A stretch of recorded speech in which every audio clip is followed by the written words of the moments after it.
김삿갓의 본명은 김병현입니다. 순조대에 선천부사를 지낸 김익순이 할아버지인데 그는 홍경래의 난이 일어났을 때 봉기군에 항복했습니다. 이로해서 집안은 풍비박산이 났고 당시 6살이었던 병현은 집 노비였던 김성수를 따라 피신했습니다. 그 뒤 형벌이 풀리면서 병현은 부친인 김한근에게로 돌아가 여느 양반과 자제처럼 과거 공부를 했습니다. 병현은 집안 여력을 전혀 몰랐습니다. 숨기고 싶은 집안사였으니 당연했는지도 모릅니다. 20살이 되던 해 그는 과거를 보았는데 하필이면 시제가 할아버지 김익순이 홍경래 난 때 저지른 행태를 비판하라는 것이었습니다. 김익순의 불충을 통렬하게 비판한 글로 병현은 장원급제를 했습니다. 장원급제자가 김익순의 후손임이 알려지면서 논란이 일어났고 이내 장원급제를 취소한다는 결정이 났습니다. 조선은 충효를 중시하는 사회입니다. 임금을 향한 충성과 부모를 향한 효도를 어릴 때부터 마음 깊이 새긴 병현은 할아버지를 욕했다는 사실에 엄청난 충격을 받았습니다. 그는 하늘 아래 부끄러운 얼굴을 내보일 수 없다고 하여 늘 삿갓을 쓰고 천지사방을 돌아다녔습니다. 그가 김삿갓이라고 불린 이유이지요. 세상이 부끄러워 삿갓으로 얼굴을 가리고 다녀야 하는 서러움을 그는 글로 표현했습니다. 하지만 김삿갓은 개인의 시련에 매몰되지 않고 부패한 사회를 올곧게 들여다보는 시를 많이 썼습니다.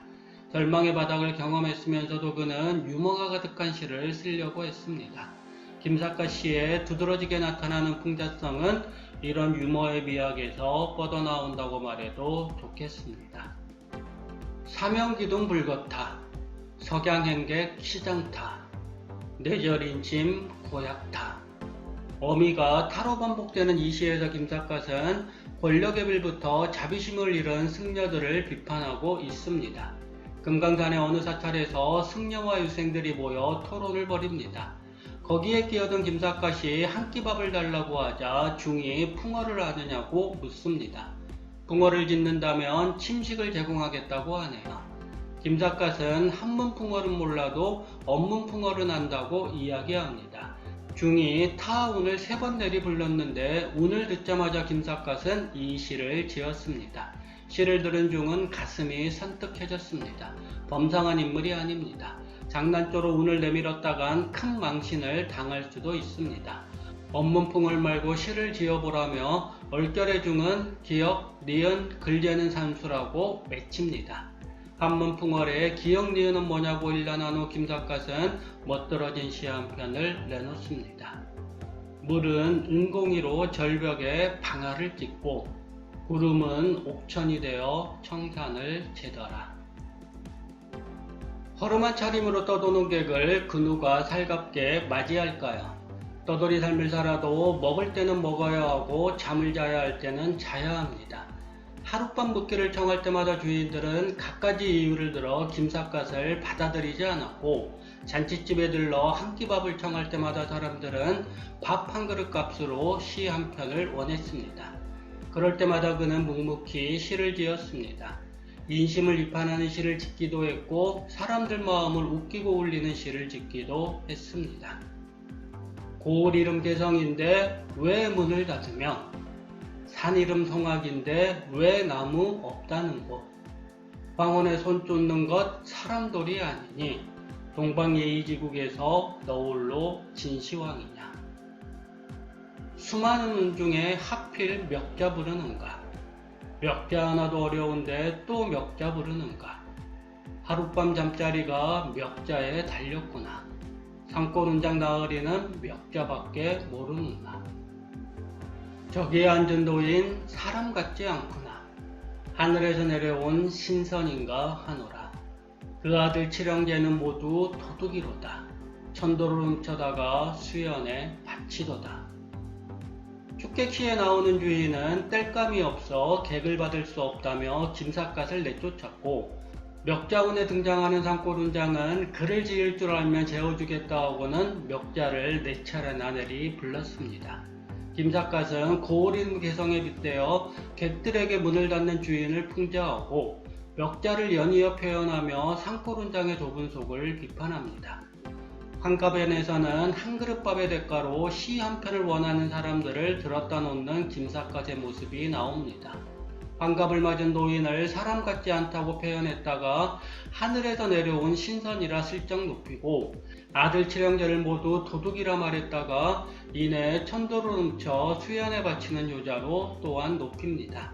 김삿갓의 시를 읽다 보면 우리는 이내 웃음을 터뜨립니다. 문자를 자유로이 갖고 노는 김삿갓의 언어 유희에 빠져 살며시 미소를 짓기도 합니다. 해 뜨니 원숭이가 언덕 위에 나오고, 황혼되니 모기가 처막 끝에 몰리네. 고양이가 지나가니 쥐가 몰살당하고, 밤이 되니 벼룩이 자리에서 쏘네. 둥근 갓에 장죽을 물었으니 양반 자식 이렸다. 맹자책을 해로 사서 큰 소리로 읽내나. 백주에 기어나온 잔나비 새끼 같은 것이 저녁 개구리처럼 시끄럽게 떠드네나. 원생원은 겉모습으로 사람을 판단하는 지방 양반들을 풍자하는 시입니다. 원생원, 문첨지, 서진사, 조석사 네 사람을 김삿갓은 원숭이 생원, 모기첨지, 쥐진사, 벼룩석사로 조롱합니다. 사람이 아닌 것들이 보여 사람인 듯 행세하고 있습니다. 조그마한 글줄로 뽐내는 양반들이 김삿갓은 얼마나 가소로웠을까요? 조년장관자에는 나이 들어서도 여전히 과거 공부를 하는 양반이 나옵니다. 과거 공부는 출세를 위한 공부입니다. 둥근 갓을 쓰고 장죽을 문 채 그는 새로 산 맹자책을 큰 소리로 읽습니다. 백주에 기어나온 잔나비 새끼나 시끄럽게 떠드는 저녁개구리라는 식구에 나타나듯 김삿갓은 나이를 먹고서도 욕심을 내려놓지 못하는 양반이 참으로 못마땅합니다. 지금 사람들이라고 이 양반과 다를까요? 나이를 먹을수록 욕망은 더욱더 지독해집니다. 돈과 명예를 뽐내기 좋아하는 지금 사람들을 김삿갓은 과연 어떤 말로 표현할까요? 내 성도 이름도 알지 못한다만 어느 청산이 그대의 고향인가. 파리는 썩은 살에부터 아침에 들끓고, 까마귀는 외로운 혼을 불러 석양에 조상하네. 한자 짧은 지팡이가 내 유일한 물건이요. 두어대 남은 양식은 구걸한 양식이라. 앞마을 장부들아 내 한마디 이르노니 한삼태기육으로 풍상을 가려주게. 여기저기 떠도는 사람의 눈에 비참한 민중의 삶이 보이지 않을 리 없습니다. 이 시에서 김삿갓은 주거 길가에 널브러진 거린에 주목합니다. 성도 모르고 이름도 모르는 저 사람에게도 고향이 있을 것입니다. 타지에서 끔찍한 죽음을 맞은 거린의 썩은 살에 파리가 들끓습니다.